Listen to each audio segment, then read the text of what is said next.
ውትድርናና የእናት ፍቅር። የህይወት የ18 ዓመት ወጣት ነው። የእናቱን የኑሮ ደረጃ ማሻሻል ፈለገ። እናቴ እኔ ወታደር ልሆንና በደሞዜ ኑሮዋን ትደግፍ ሲል አሰበ። ይሄ ልፋቷን ይቀንስላታል። ተደብቆ ውትድርናም ተመዘገበ። የወጣቱ ወታደር የህይወት ውጣ ውረድም ተጀመረ። ለእናቱ ያለው ፍቅር የተለየ ነው። የዚህ ወጣት ወታደር ታሪክ የብዙ ወታደሮችን ቤት ያንኳኳል ብለን ስላሰብንና ለታሪክ ማስታወሻ የሚሆን ዘንድ ይዘላችሁ ቀረብን። አብራችሁን ቆዩ።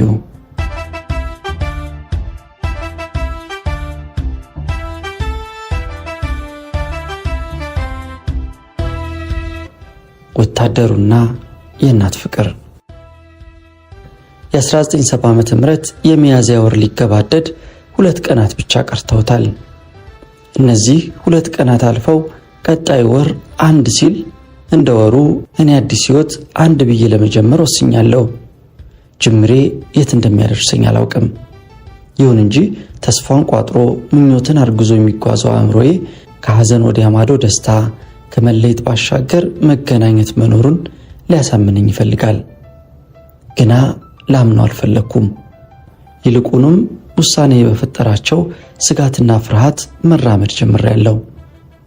የመለየት መርዶን አዝሎ ከመሃል አዲስ አበባ እንጦጦ ወደሚገኘው የቤተሰቦቼ መኖሪያ የሚያመራው እግሬም መርበትበት ጀምሯል። ደጋግሜ ራሴን ለማበርታት ብጥርም አልሆነልኝም። ከመላው ቤተሰቤ በተለይም ደግሞ ከምወዳት እናቴ ተለይቼና ርቄ የሚሄድ መሆኑን ሳስበው ሰማይ ምድሩ ይጨልምብኛል። ከቶም ፍቅርን የሚያህል ታላቅ ጸጋ የፈጠረ ቅዱስ አምላክ መለየት የሚሉትን ክፉ ደዌ ከጎኑ ለምን አበቀለ? 18 ዓመቴ ነው። በእነዚህ ዓመታት ውስጥ በብርቱ ስለ ራሴ አስቤ የተጨነኩበት ጊዜ መኖሩ ትዝ አይለኝም። የእኔ የዘውትር ሐሳብና ጭንቀት እናቴ ብቻ ናት። ውዷምዬ፣ ለእሷ ያለኝ ፍቅር ልዩ ነው። ስጋዬን አልፎ አጥንቴ ድረስ ዘልቋል። እንዲያው ክፉን ያርቅልኝ እንጂ እሷ አንድ ነገር ብትሆን መኖር የምችል አይመስለኝም። እስትንፋሷ ትንፋሼ ሆኗል። ድምጿ መድኃኒቴ ነው። በአጋጣሚ ከቤት ስወጣም ሆነ ስገባ ከተገጣጠምን በስስት አይኗ እያየች በርኅሩህ ድምጿ ስሜን በመጥራት አብዬ ስትለኝ የወለደችኝ ሳይሆን እኔ የወለድኳት ያህል አንጀቴን ሰፈሰፍላታል። እሷም ለእኔ እንዲሁ ነች። በልቼ የምጠግብ ወጥቼ በሰላም የምገባ አይመስላትም። በጸሎቷ ካፏ አትለየኝም። በተለይም የምትወደውን ቡና ስታፈላ ቄጠማዋን ጎዝጉዛ በሚትኮለኮለው የዕጣን ጢስ ውስጥ አሻግራ ትመለከተኝና ስታበቃ ለአፍታ አይኗን ወደ ጣራው በማቅናት እጆቿን ወደ ላይ ዘርግታ ያ ጊፍቲትዬ አደራ በማለት ፈጣሪዋን ትማጸናለች። እንዲህ ስትሆንልኝ ባየኋት ቁጥር አንዳች ነገር መንፈሴን ይረብሸዋል። አይኖቼ እንባ ያቀራሉ። ምን አባቴ ላደርግላት እችላለሁ? ምንስ ልሆንላት? ለሷ ስል ያልሆንኩትና የማልሆነው ነገር የለም። አጥንቴ ድረስ ዘልቆ ለገባው የእናትነት ፍቅሯ ስል የራሴን ሕይወት ለውጬ ነው የኖርኩት። እድሌን አበላሽቼ ከኩዮቿ አንሻለሁ። ግና በአንዳቸውም አልቆጭም።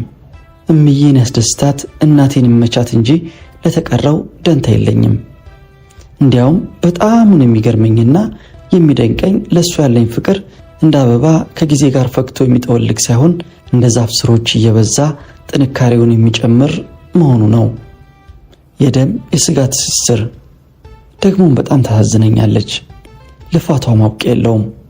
አባታችን ድሃ የሚባል ባይሆንም ሀብታም ስላልሆነ የቤት ሥራ በአብዛኛው ለእሷ የተተወ ነው።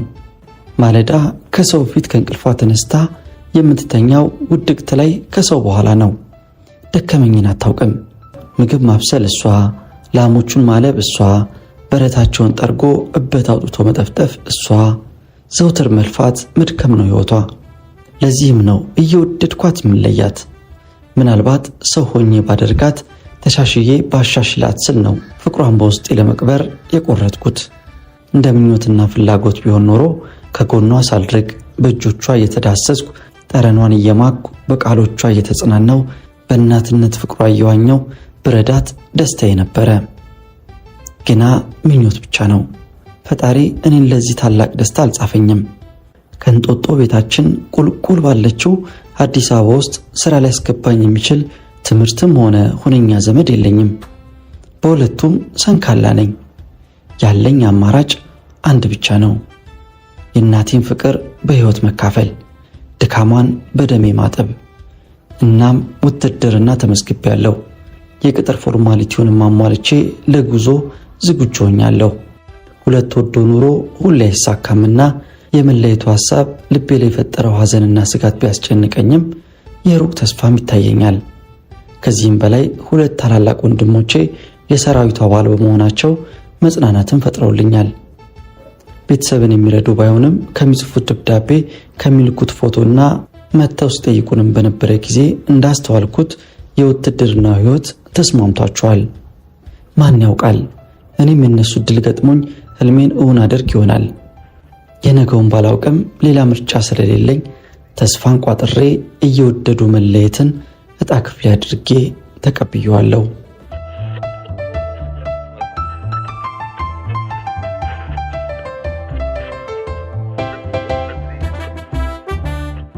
ወደ መንደር እየተቃረብኩ ስመጣ በትግል ያረጋጋሁት መንፈሴ ዳግም ይታወክ ጀመረ። እግሮቼም ይበልጥ ተሳሰሩ። መራመድ እንኳን አቅቷቸዋል። ከባዱ ጭንቀቴ የመለየቱን መርዶ እንዴት ማርዳት እንደምችል አለማወቄ ነው። የሚፈጠረውን ድንጋጤ፣ ሐዘንና ረብሻ ከወዲሁ ሳስበው ራሴን ረገምኩ። እንዲያውም መርዶውን ለማንም ትንፍሽ ሳልል በዝምታ የመጥፋት ሐሳቡ አእምሮ ውስጥ መብቀል ጀመረ። እናም እርምጃዬን ገትቼ ነገሩን እያብሰለሰልኩ በሐዘንና በስጋት ተውጬ ተወልጄ ያደግኩበትን ቤት እንደ አዲስ ሰው በጥሞና አስተውለው ገባሁ። መኖሪያ ቤታችን ዙሪያውን በደን የተከበበ ነው። ዓይኔ ደኑን አሻግሮ ማየት ባይችልም ግቢ ውስጥ ያለውን እያንዳንዱን ሕይወትና እንቅስቃሴ በአእምሮዬ ተቀርጿል። የሾህ አጥሩ፣ ሰፊው አዳራሽ፣ የእነ አባባ እልፍኝ፣ በጥግ በኩል ከበረት ውስጥ የምተኛበት ቆጥ፣ ታናሽ ወንድሜ፣ ታላቅ እህቴ፣ ከብቶቹ፣ ውሻውና ድመቱ፣ ሁሉም ግልጽ ሆኖ ይታየኛል። በዚህ ግቢና በዚህ ቤት ውስጥ ብዙ ሕይወት አሳልፌያለሁ። ትዝታው ያንገበግባል። በተለይም ማታ ማታ በ8 ዓመት ከምበልጠው ታናሽ ወንድሜ ጋር ከምንተኛበት ቆጥ ላይ እንደ ፍራሽ ለጋ ቅጠል አንጥፈን ላዩ ላይ የደረቅ ቁርበት ጥለን እንደ አንሶላ የተለፋ ቆዳን ዘርግተን ከላዩ ላይ ጋቢ ደርበን በምንተኛበት ጊዜ አባባ ድቅድቅ ያለው ጨለማ በኩራዝ ብርሃን ገስግሶ ወደኛ በመምጣት ከእናታችን ጋር ስላሳለፈው ሕይወት ያጫወተን ምንጊዜም አይረሳኝም። በቃ ከእንግዲህ እንደዚህ አይነት ሕይወት አይኖርም። ወታደር ነኝ። የማዳምጠው የጥይት ጩኸት እንጂ የአባቴን ንግግር ሊሆን አልቻለም። ሳልነግራቸው ለመሄድ ባስብም መቁረጡ አቃተኝ። ገና ሳልለያቸው ናፍቆትና ፍቅራቸው አንገበገበኝ። ለአንዴም ቢሆን አይናቸውን ማየት ተመኘው። በቆምኩበት ፈዝጄ ስብሰለሰል እንደኔ የማይቆመው ጊዜ አልፎኝ ሄዶ ኖሮ መሸትሸት ማለት ጀምሯል። ግጦሽ ተሰማርተው የነበሩት ከብቶችም ወደ የቤታቸው እየገቡ ነው።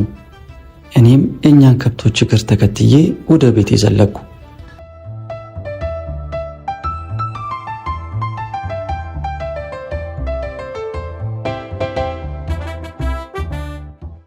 መላው ቤተሰብ በጉቶ ፍም ዙሪያውን ከቦ ተቀምጧል። ቡናም እየተፈላ ነው። እንባ እየተናነቀኝ ከታናሽ ወንድሜ አስጨናቂ ጎን መደብ ላይ ቁጭ አልኩ። ታላቅ እህቴ የ2 ዓመት ልጇን ታቅፋ ከወደ ጥግ ተቀምጣለች። አባባና አብረውን የሚኖሩት አጎቴ ጋቢያቸውን አፋቸው ድረስ ተከናንበው ወግ ይጠርቃሉ።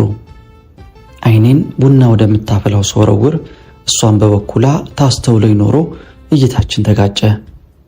አውጥታ ባትናገረውም ካስተያየቷ ደህና ዋልክልኝ አብዬ እንዳለችኝ መገመት አላቃተኝም። ሐዘንና ስጋት ካጠላበት ፊት ያመነጨሁትን የውሸት ፈገግታ ለገስኳት። አላስተዋለችም መሰል ስራዋን ቀጠለች። እኔ ግን እንደ ልዩ ተአምር አፍጥጬ አያት ቀጠልኩ። ደልዳላ ሰውነቷ በደረበችው አሮጌ ነጠላ ተሸፍኗል። እድሜዋ ወደ 40 የተጠጋ ቢሆንም የኑሮ ትግል የጣለባት አሻራ ይበልጥ ያረጀች ያስመስሏታል። ወደፊት ደግሞ ከዚህ በላይ ታረጃለች። ከትግሏ የምታርፈው አንድም ስትሞት አሊያም እኔ ስደርስላት ብቻ ነው። ታዲያ ምን ያስፈራኛል? ፍቅሯ የእንቅስቃሴዋን ስርዓት ጠብቆ ፊቷ ላይ የሚያርፈው ወርቃማው የጉቶ ፍም ብርሃን አንዴ ሲያፈካት አንዴ ሲያጨልማት እንደኔ መወሰን ተቸግሮ የሚዋልል መሰለኝ። ግና ከጨለማ ብርሃን ይሻላልና የወደፊት ሕይወቷን ለአፍታ ሳይሆን ለሁሌም ላበራላት በመወሰን ራሴን አበረታትቼ ከተቀመጥኩበት በመነሳት አንገቴን እንዳገረቀርኩ ከነገ ወዲያ ውትድርና ተቀጥሬ የሚሄድ እንደሆነ ገለጽኩላቸው። ሁሉም ነገር እንደጠበቅኩት ነበረ። እህቴና እናቴ በተቀመጡበት ውዑታቸውን ለቀቁት። በዚያቸው ቅጽበት የታቀፈችውን ልጅ መሬት የወረወረችው እህቴ በርሬ ጠፋ ይመስል እግሮቼ ላይ ተጠምጥማ ጥያቸው እንዳልሄድ ትማጸነኝ ገባች። አባባም እንዲሆኑ አይቼው አላውቅም።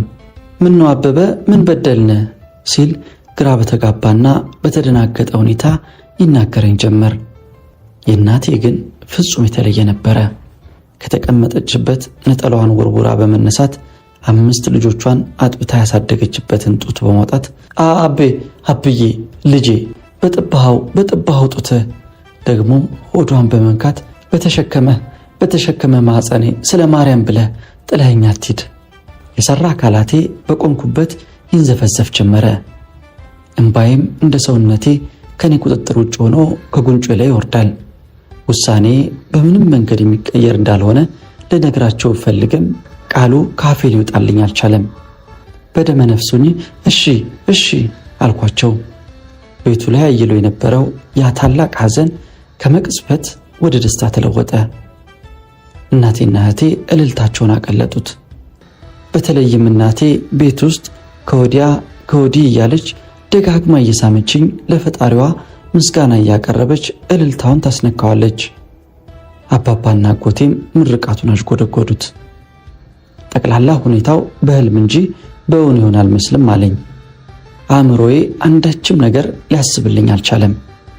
ቀስ በቀስ ቤተሰቡ ቀድሞ ወደ ነበረበት ሲመለስ፣ ቡናውም እንደ ወትሮ ተቀድቶ መጠጣት ሲጀምር፣ እኔም ግን ራሴን መግዛት ተሳነኝ። ቤተሰቡ ቡናውን በደስታ አክትሞ እራቱን በልቶ ወደ መኝታው ሲበታተን የኔ ልብ ታላቅ ሐዘን እንደተጫነው ነበረ። ከምተኛበት ቆጥ ተሰቅዬ ጀርባዬን ከቁርበቱ ጋር ባዋደድም እንቅልፍ ባይኔ ሊዞር አልቻለም። አእምሮዬ በሐሳብ ተወጥሯል። መለየትም ሆነ አብሮ መኖር አንዱ ከሌላው የማይሻል አማራጭ እየሆነ ነፍሴን ያስጨንቃታል።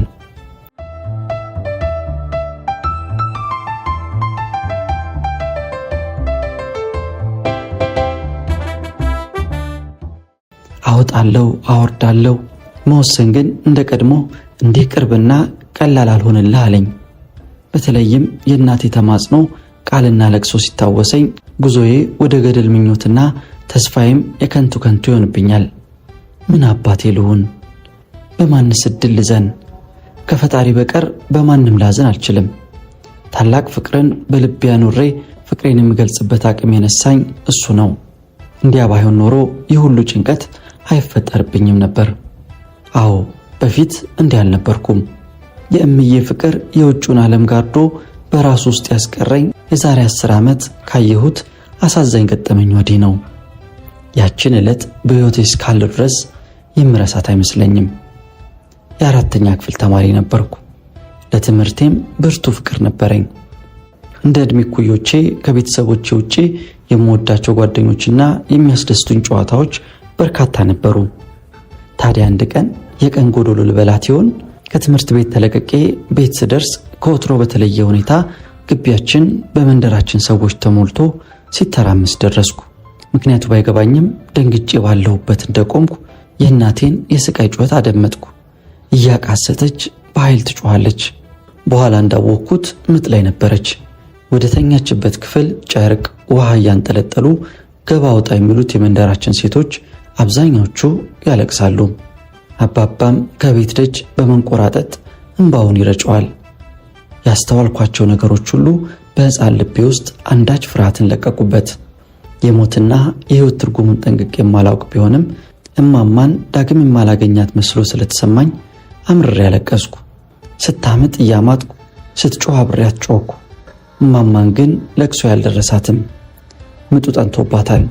የሚፈሳት ደም አልቆም ብሎ ለተከታታይ 5 ቀኖች ስታቃስትና ስትጮህ ቤተሰቡና የመንደሩም ሰው አብሯት ሲያመጥና ሲያለቅስ ሰነበተ።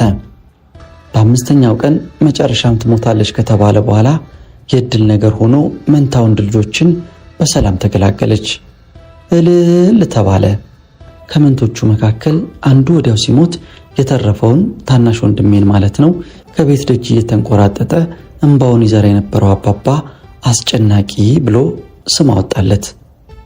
በወሊድ ሳቢያ ብርቱ ጉዳት የደረሰባት እማማ በአራስ ቤት አገግማ ወደ ቀድሞ ሕይወቷ ስትመለስ እኔ ግን አቃተኝ።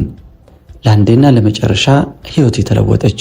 ለትምህርቴ ብርቱ ፍቅር የነበረኝ ቢሆንም ደርሼ እስክመለስ እምዬን በሕይወት የማላገኛት እየመሰለኝ እሳቀቃለሁ።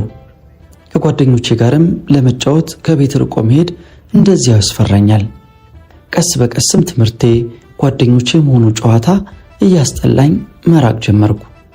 ደስታዬ እምዬ ብቻ ሆነች። ወደ ቤት ስትገባ እየገባው ስትወጣ እየወጣው ስርስሯ እየተከተልኩ ልጇን እያዘልኩላት የሽንት ጨርቋን እያጠብኩላት ላም ስታልብ ጥጃ እያያዝኩላት ፍቅሬን በመግለጽ ያን ዓመት ጨረስኩ።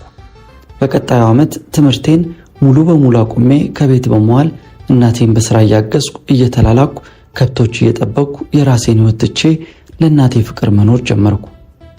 ቀጣዮቹ 7 ዓመታትም ያለፉት በተመሳሳይ ሁኔታ ነበረ። እንዲያም ሆኖ ለእናቴ ያለኝ ብርቱ ፍቅር ሊቀንስ አልቻለም።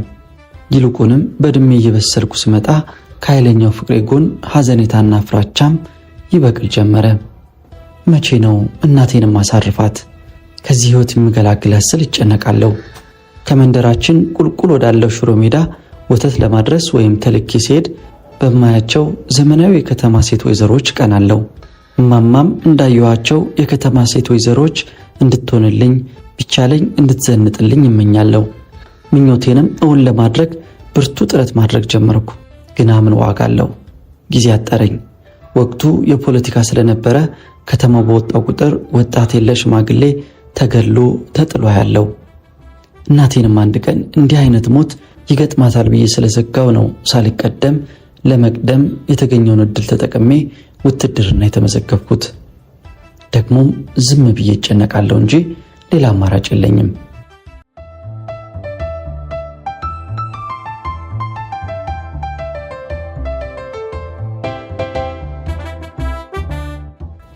በንጋታው ጠዋት ከእንቅልፌ ስነሳ ቢጫጫነኝም መወሰን በመቻሌ ጭንቀቴ በመጠኑም ቢሆን ቀሎኝ ነበረ።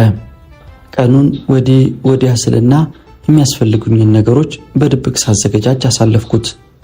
ምሽቱ ግን ልክ እንደ ትላንቱ የጭንቀትና ጥበት ነበረ። ወደ ማሰልጠኛ ለመሄድ ጉዞ የሚጀመርበት ቦታ ከሆነው ጃልሜዳ በጠዋት እንድንደርስ በመነገሩ እንቅልፍ ጠዋት እንዳያታልለኝ ለማረፍ በሞክርም አልቻልኩም። ብቻ እንዲሁ ስገላበጥና ስባንን ቆይቼ በግምት ከሌሊቱ 11 ሰዓት ከ30 ደቂቃ ሲሆን ከመኝታዬ በመንቃት ቆጤ ላይ እንደተሰቀልኩ ልብሴን ለባበስኩ። ጨለማው በደንብ ያልገፈፈ ቢሆንም በቀዳዳው ክፍል ውስጥ የገባው ውጋገን ያልጠበቅኩትን ነገር አሳየኝ። መስኮቱ አካባቢ ውዷ እምዬ ተቀምጣለች።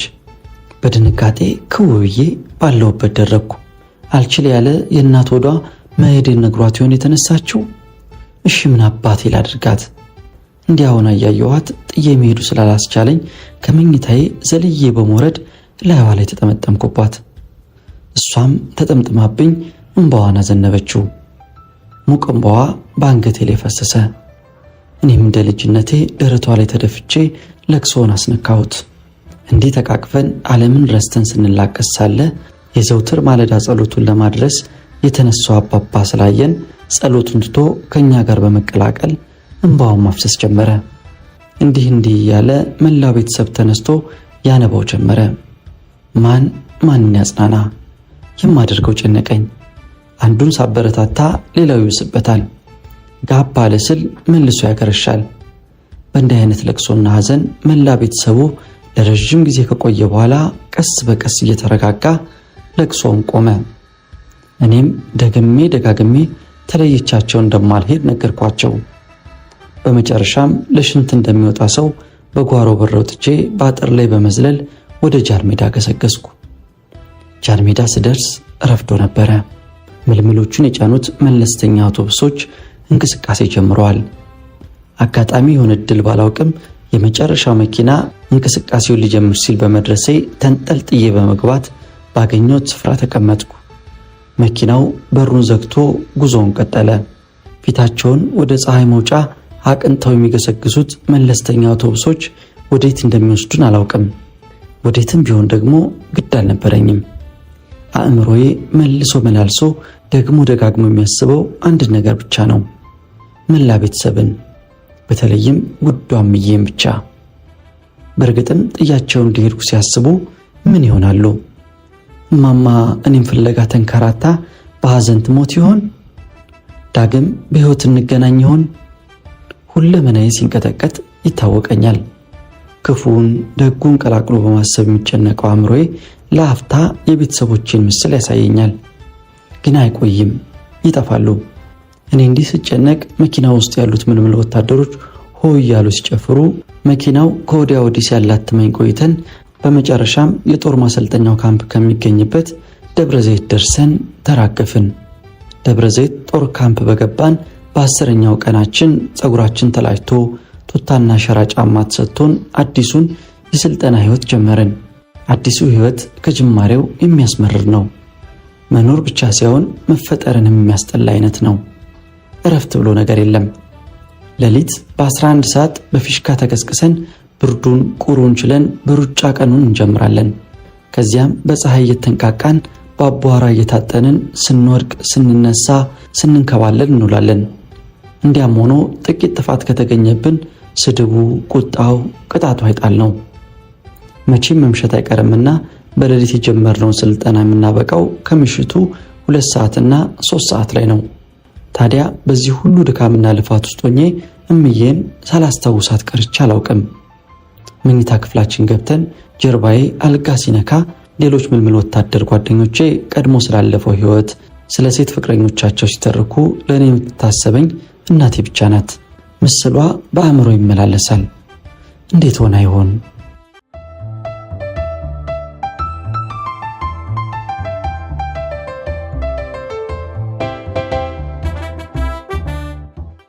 አንድ እሁድ ቀን ከሰዓት በኋላ ለጽዳት ተብሎ እረፍት ተሰጥቶን ሰፈር ውለን ሳለ እንደ ወትሮ እምዬን ሳሰላስል መግቢያው በር ላይ ሰው እንደሚፈልገኝ ተነገረኝ። ማን ሊሆን ይችላል? ሆዷ መቁረጥ የማይሆንላት እምዬ ትሆን? ደነገጥኩ። ሐሳብና ምኞቴን እውን ሳላደርግ አንዳች መርዶ እንዳይነገረኝ ጆሮዬም ክፉ እንዳያሰማኝ ለፈጣሪ ጸልዬ ወደ በር አመራሁ።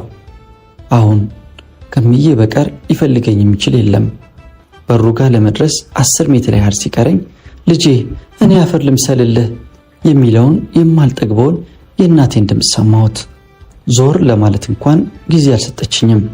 ክንፏን ጥላ እንደምትበር ወፍ እጇን ዘርግታ በመብረር ላይ ተጠመጠመችብኝ። የምትሆነው ሁሉ ጠፋት። በእንባ በታጠበ ፊቷ ሁለመናዬን ሳመችው። ከዚያም እንደ ልጅነቴ ፀጉሬን በማሻሸትና በመደባበስ ዕቃዋን ወዳስቀመጠችበት ጥላ ወስዳኝ በአገልግል ይዛ የመጣችውን ፍትፍት እያጎረሰች ወተት እያስጎነጨች ታበላኝ ገባች። ልቤ ውስጥ ደስታ ይሉት ሐዘን አንዳች ስሜት ይገላበጣል። እየበላሁ አይኗን አያታለሁ። እሷም አይታ አልጠገበችኝም መሰል ላይ አይኗ ይንከራተታል። በየመሃሉ እየደባበሰች ትስመኛለች። እንዲህ ፍቅራችንን እየተገላለጽን ሳለ እምዬ እባክህን ጥፋና ይዤ ልሂድ አለችኝ። ንግግሯ ልመና ሲሆን ሐዘንና ፍቅር የተሞላ ነው።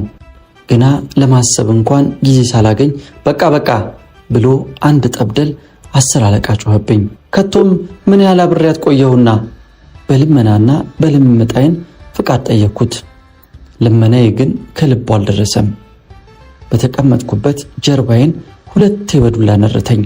ይህን ጊዜ ደንግጬ ብድግ ስል እናቴ ያዙሯት ደገፍ ስትል አየሁ። እንዴት እንዳደረገኝ አላውቅም። ተንደርድሬ የመታኝ ሰውዬን አንገቱን አነኩት። ምን ያህል እንደቆየው እንጃ። የዱላ መዓት ጀርባዬ ላይ ሲያርፍ የሰውየውን አንገት ለቀኩት። ተዝለፍልፎ መሬቱ ላይ ተዘረገፈ። ወደ እናቴ ዞር ስል ወደኛ ስትመጣ አየኋት። ፍቅሯን ባልጠግበውም መለየቱን ብጠላውም ከቆምኩ እሷንም ይመቱብኛል ብዬ ስለሰጋው ወደ ውስጥ ሸሸው። ተመልሼ ባላናገራትም በኃይል የተመለሰችው እናቴ እንደኔው አንጀቷ እንደሚንሰፈሰፍ እርግጠኛ ነበርኩ። በሳምንቱ እሁድ ለተኩስ ልምምድ ካለንበት ቦታ ወደ ኢላማ ወረዳ ተዘዋወርን። ኢላማ ወረዳ በቆየንበት 2 ሳምንታት ውስጥ ከርታታዋ እምዬ ከቀድሞ ቦታ በመምጣት ፈልጋ እንዳጣችኝ ባላገኛትም ነፍሴ መረዳቷ አልከበዳትም። አንዴ ቆርጬ ከቤት ወጥቻለሁና ሁሉንም ነገር ለመደው ሆዴ በማለት ለመጽናናት ሞከርኩ። ግና እንዳልለመድኩና ልቤ እንዳልቆረጠ ያወቅኩት ኢላማ ወረዳ በሄድን በ15ኛው ቀን ለተጨማሪ ስልጠና ወደ ትግራይ ሊወስዱን አንድ ሌሊት የሀገር አውቶቡሶች ግቢያችንን ሲሞሉት ነው። ለካስ እስከዛሬው መለየት እውነተኛ አልነበረም። የእናቴን አይን ለአፍታ እንኳን ባይ ብዬ ተመኘው። ፍቅሯን ገበገበኝ። የተጫንበት አውቶቡስ አገር ከተማውን አቆራርጦ ደብረ ብርሃን እስከሚያልፍ ድረስ ስለ እናቴ ማሰቤን ማንባቴን አላቆምኩም ነበር። ዙሪያዬንም ማጤን የጀመርኩት ከዚያ በኋላ ነበር። በአውቶቡስ ውስጥ የተሳፈሩት የኔ ብጤ ምልምሎች የሆዳቸውን በሆዳቸው ይዘው ይሆን እንጃ አብዛኞቹ በሆታ ይጨፍራሉ። ዘፈንና መዝሙሩም ወዲያው ይቀያየራል። አንበሳው ልጅሽ አንበሳው ልጅሽ ማን ይፈራል ሞት ማን ይፈራል እያሉ ይዘፍናሉ። ትግራይ ምድር ከገባን በኋላ ካለምንም እረፍት ለ3 ወራት ጋራውን ወተን ቁልቁለቱን ወርደን የበረሃውን ንዳድ ረሃቡንና ውሃ ጥሙን ችለን ሐምሌ 30 1970 ዓ.ም ስልጠናው ተጠናቆ ተመረቅን። አብዛኛው የኔ ብጤ ምሩቅ ደስተኛ ቢሆንም የኔን ያክል የተደሰተ የሚኖር አይመስለኝም። የኔ ደስታ ነው። ለአፍታ አይኔ በተከደነ ቁጥር ድቅን የምትልብኝ ውዷ እናቴን መርዳት የሚጀምርበት ቀን ነው። ምኞቴም እውን የሆነበት። እናም የመጀመሪያ ወር ደሞዝ 112 ብር ሲቆጠርልኝ ከላዩ ላይ ለውዷ እናቴ 80 ብር ተቆራጭ አደረግኩላት። ሲደርሳት የምትደሰተውን ደስታ ከጎኗ ሆኜ መካፈል ባልችልም በኪሴ ይዤ የምዞረውን ጉርድ ፎቶዋን በማውጣት ነጋ ጠባ እሳለመዋለሁ። ባያናግረኝም አናግረዋለሁ። በዚህ የደስታ ዓለም ውስጥ 15 ቀን ከቆየው በኋላ ቀድሞ ለጻፍኩት ደብዳቤ ምላሽ ደረሰኝ። ደብዳቤው በእህቴ የተወነጋገረ የእጅ ጽሑፍ የተጻፈ ነበር። ከሰላምታው ቀጥሎ የእናቴ ሐሳብ ቃል በቃል ሰፍሯል። ልጅ አብዬ የእናት ወድ አልችል ብሎ በማጸንህም አልሆነልኝም። ዛሬ ግን ልብህ ወደ እኔ አይሰቀል። የአባት ጸሎት የአያት ቅድመ አያቶች ከራማ ይጠብቅህ። እኔም አባትህም ሳናሰልስ አምላካችንን እንማጠነዋለን። አይዞ ልጄ፣ እሱ ከክፉ ይጠብቅሃል። እያለቀስኩ ደብዳቤውን ደጋግሜ ያነበብኩት። ሰቀቀኑ ባይወጣልኝም ምንም ማድረግ ባለመቻሌ በስርዓቱ አጣጥፌ ኪሴ ከተትኩት። ግና ቀድሞም ሲፈጥረኝ ለደስታ አልጻፈኝምና ደብዳቤው በደረሰኝ በ3ኛው ቀን ከመረብ ማዶ ላለ ግዳጅ እንድንዘጋጅ ተነገረን። ገና ስንመረቅ የተማርነውን በተግባር መለወጥ፣ ለጥይት መመለስ፣ መግደል፣ መሞት ቀሪው ተግባራችን እንደሆነ ባውቅም በዝግጅቱ ወቅት በኪሴ የሚገኙት ማስታወሻዎችን በሙሉ እንዳስረክብ በመደረጉ ታላቅ ሐዘን ተሰማኝ። ከእናቴ መለየቱ ያነሰኝ ይመስል ከፎቶና ደብዳቤዋም ጋር መለየቴ ይበልጥ አባባኝ። ግና ምን ማድረግ እችላለሁ? እንዳዘንኩ እንደተከፋው ወደ ግዳጅ ተሰማራሁ።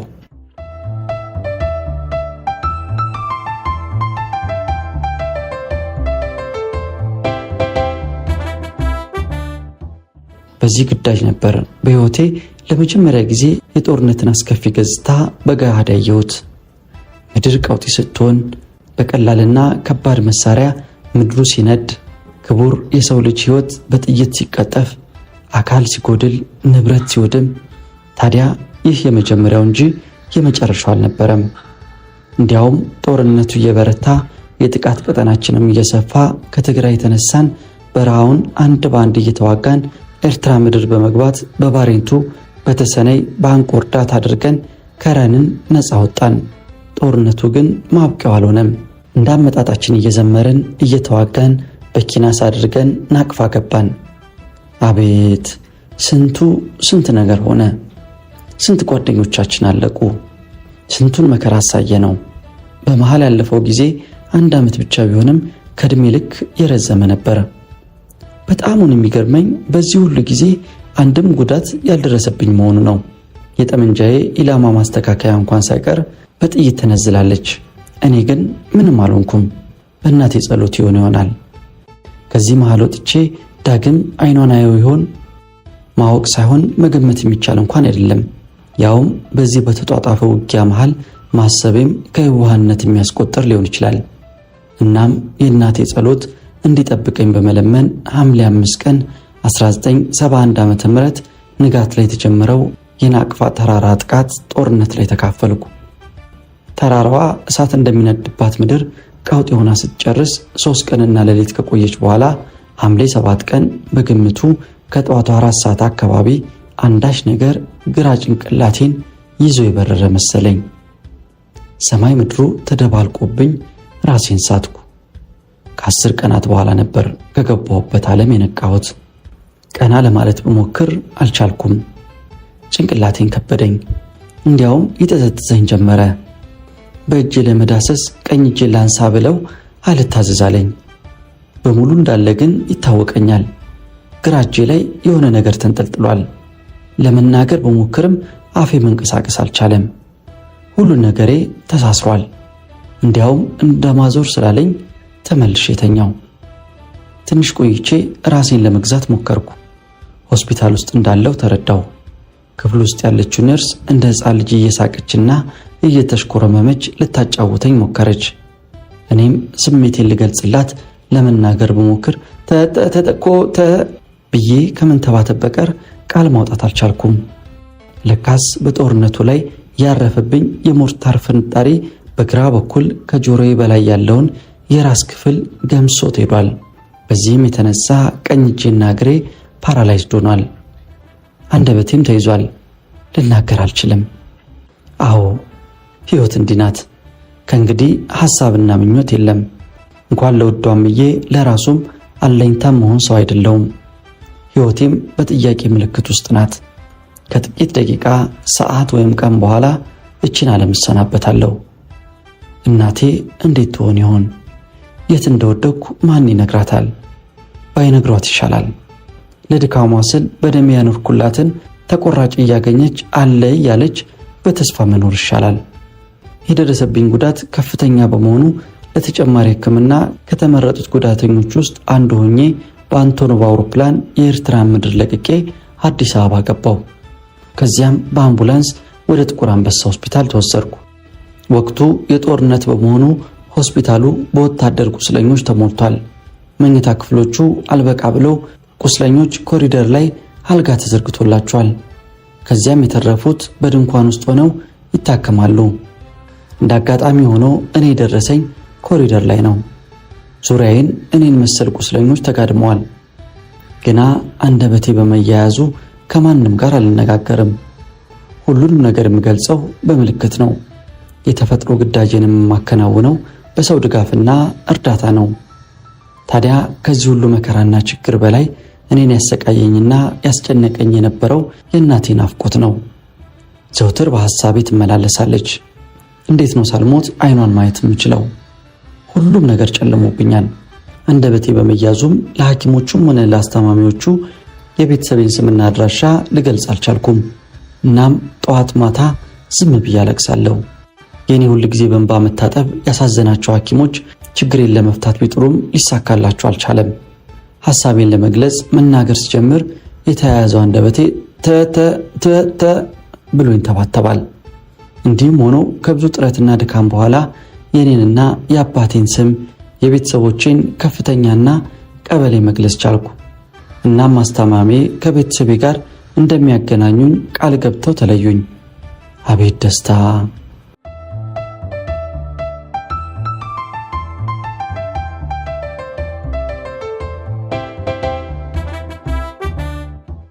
በሶስተኛው ቀን እሁድ እንደወትሮ በጀርባ የተንጋልዬ ስለ ቤተሰቦቼ ሳስብ ሳለው ያን የማልችለውን የእናቴን ጣፋጭ ድምፅ በእውታዋ ሰማው። ቀና ለማለት ሞከርኩ፣ ግን አልቻልኩም። ልቤ በኃይል ይመታል። አይኔን መተላለፊያው ላይ ተክዬ ስጠባበቅ እምዬ ሆዴ ግማሽ አካሌ ነጠላዋን እየጎተተች የተኛውበትን አልፋ ሄደች። ምን አባቴ ላድርጋት? ተኝቼ በፍቅሯ ከመቃጠል በቀር ስሜትን መግለጫ ልሳን የለኝም። ብቻ ድምጿን መስማት መቻሌ ራሱ ለእኔ ዳግም የመወለድ ያህል ነው። ትንሽ ቆይቶ ያለፈችዋን እናቴን በግራና በቀኝ የሸክም ያህል አንጠልጥሎ አመጧት። ወዲያው አቤት አቤት በማለት ጮኻ የያዟትን ሰዎች በማምለጥ ላይ ተደፋች። አቅፌ ብስማት ናፍቆቴ ይወጣልኝ ይሆን ወይስ እንደ ልጅነቴ ደረቷ ላይ ተደፍቼ ጡቷን ለማግ? እንዴት አባቴ ስሜቴ ልግለጽላት? ግን አልሆነም። አፍታም ሳትቆይ ከላይ ያነሷት። የሚያደርጋትን የምታውቃት መስልም። ሌላውም ቤተሰብ ተሰብስቦ ይላቀሳል። በዚህ መሃል የእናቴ ፍቅር ቀም ሳይለኝ በዙሪያ ያለው ብርሃን እንደ መደብዘዝ ሰውነቴም እንደ መዛል ብሎ ራሴን ሳትኩ።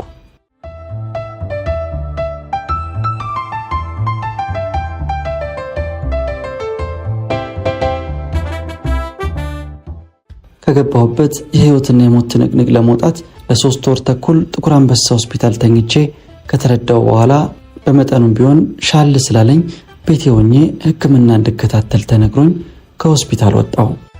ከናፈኩት ቤተሰብ ጋር ተቀላቀልኩ። ቤተሰቡ ያው እንደ ድሮ በደስታና በፍቅር የተሞላ ነው። እኔም በእነሱ ብርታት ከቀድሞ ትንሽ ሻል ብሎኛል። ቀኝ እጄ ብዙ ባይታዘዝልኝም በግራ እጄ መጻፍ እየተለማመድኩ ነው። አፌንም ፊደል በመቁጠር ማፍታታት ጀምሬያለሁ። ትንሽ የሚያስቸግረኝ የራሴ ጉዳይ ነው። በተነፈስኩ ቁጥር የተጣበቀው ቆዳ ከፍ ዝቅ በማለት እየተነቃነቀ ህመም ይሰማኛል። ቢሆንም ልቤ ፍጹም ደስተኛ ሆኗል። ታዲያ የእድሌ ነገር ሆኖ ይህ ደስታ ብዙ አልቆየም። በአጭር ጊዜ ውስጥ ወደ ታላቅ ሐዘንና ጭንቀት ተለወጠ።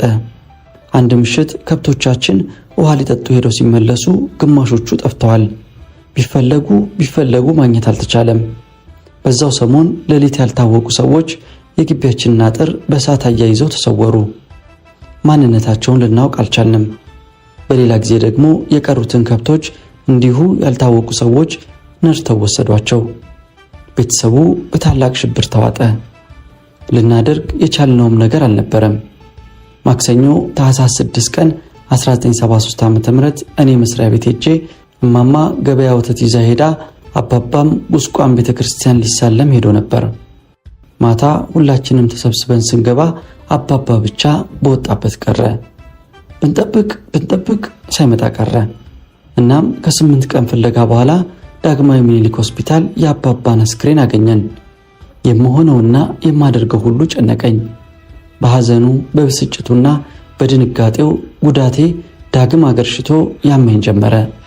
በዛው ሰሞን ልማደኞቹ የማናውቃቸው ጠላቶቻችን የተረፈውን አጥር አንድደው ቀሪ ከብቶቹን እየነዱ ወሰዷቸው። በቤት ውስጥ የነበርነው በሽተኛው እኔ፣ ውዷ እምዬና ወንድሜና የእህቴ ልጅ ብቻ ነን። አጥራችን ሲነድ ከብቶቹ ሲነዱ እየሰማን ቢሆንም ሁላችንም ደካማ ነን። ብቻችንን ጫካ ውስጥ የምንኖር በመሆኑ ደራሽም አላገኘንም። ግንቦት 1 ቀን 1973 ዓ.ም እኔና እማማ ወደ ከተማ፣ ታናሽ ወንድሜ ትምህርት ቤት ሄዶ ሳለ ቤት እንዲጠብቁ የተውናቸው የአጎቴን ሚስት ቀን ለቀን አንጋለው አርደው ቤታችንን ዘርፎ ጠበቁን። ማታ ከሄድንበት ስንመለስ የጠበቀን ትኩስ ሬሳና ኦና ቤት ነበረ። ድርጊቱን አእምሮዬ ሊቀበለውና ሊቋቋመው አልቻለም። እናም በነጋታው ሆስፒታል ገባው። ይባስ ብለው ሐኪሞቹ ለከፍተኛ ሕክምና እርዳታ ሩሲያ መሄድ እንዳለብኝ ገለጹልኝ። እንዴት አድርጌ እናቴን በዚህ ሁኔታ ጥያት እሄዳለሁ? ባላድናትም አብሬያት መሞት አለብኝ ብዬ ወሰንኩ። እንግዲህ ከዚህ በኋላ ነበር ምስኪኗ እህቴ መፍትሄ ያመጣችው። አይሆኑ ሆኗ ልጇን ወንድሜንና እናቴን በመያዝ ቁስቋም ቤት ተከራይታ ገባች። ለጊዜው ቋሚ ስራ ባይኖራትም ልትቀጠር በሂደት ላይ እንዳለች ነግራኝ እንድሄድ ገፋፋችኝ። እኔም ኖሬ ብዙም እንደማልረዳቸው በመረዳቴ ሙሉ ጡረታዬን ለእናቴ በማስተላለፍ ዳግም በሐዘንና በለቅሶ ውድ እናቴን ተለይቼ ወደ ሩሲያ ሄድኩ።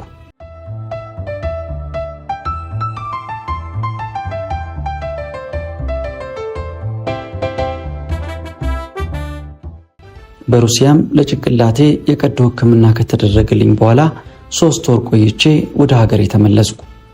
ምሽት ላይ ነበር አዲስ አበባ የገባሁት። ልቤን ፍርሃት እያለው ወደ እህቴ ቤት ሄድኩ። ስገባ ውዷ እናቴ ልክ እንደ ድሮዋ ቁጭ ብላ ቡና ታፈላለች። ገና እንዳየችኝ ከተቀመጠችበት እልል ብላ በመነሳት ተጠምጥማ አገላብጣ ሳመችኝ። እኔም በተራዬ የናፍቆቴን ለሰማት ስል ትታኝ እየጮኸች ወደ ውጭ በረረች። ሰው የሚላትን መስማት ተወች። ሜዳ ለሜዳ እየሮጠች እልልታዋን ታስነካዋለች።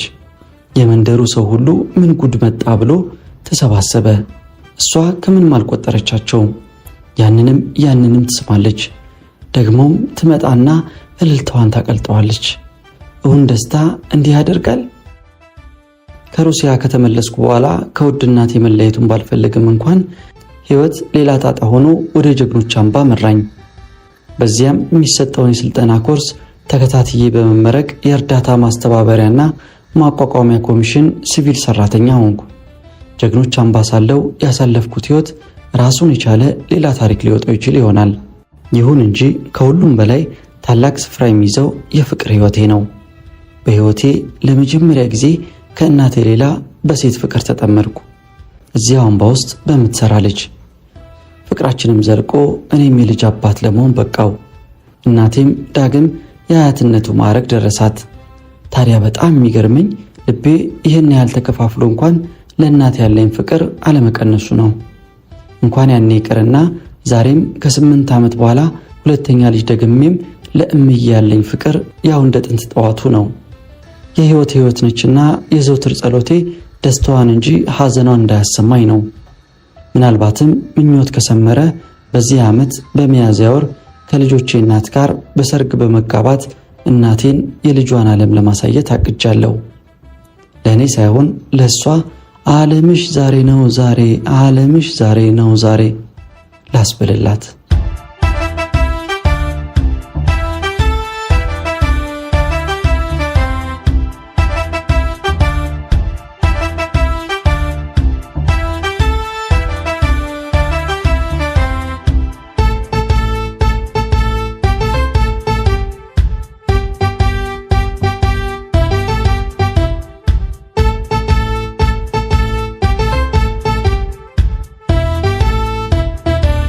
የሕይወቴ ሕይወት የእናት ፍቅር ዋጋው ስንት ነው?